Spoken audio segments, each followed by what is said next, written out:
Hi there, welcome to another video. Today we're going to place some columns using our column grid in Revit.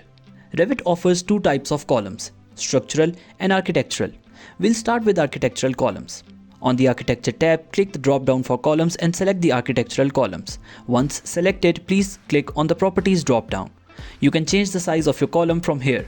For now, select the largest available size from the type selected, that is 24 inches square for imperial or 610 mm square for metric depending on your template. Let's place a column at grid 2B. Now, the important thing to note here is that these columns are snapped to the grids, which means they'll move with the grids. This is due to the moves with grids option, which is enabled by default. To illustrate this, please try to move grid 2. Once you do that, you'll see that the columns move with the grid. To find out the reason, please select the architectural column, and once you do, you'll see the option in the properties palette, move with grids checked. Now, let's zoom in and place an architectural column at grid A2. It automatically merges with surrounding walls, which is a valuable feature that will become more important as the design progresses. To see this more closely, please click on the house icon at the top bar, which would take you to the 3D view. Over time, as you add materials like brick and drywall, the merged columns will take on these materials too, making this merging behavior even more beneficial. Now let's come back to level 1 plan and move to structural columns, which can be steel or concrete. The default steel family should already be loaded.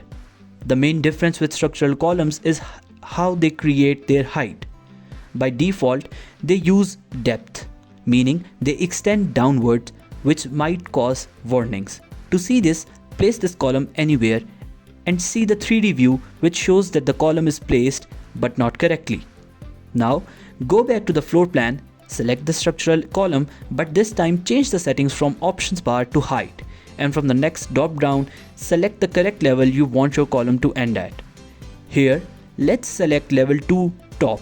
Once done, please place the column. Now, again see the 3D view to visualize the difference. As you can see, the column placed by using the height as a reference has been placed correctly. Structural columns also have multiple placement options. You can place them at all the grids present in your drawing. To do that, first let's just delete our columns that we have placed till yet. Once you have deleted all the present columns, please select structural columns from the options that appear. Select Add Grids.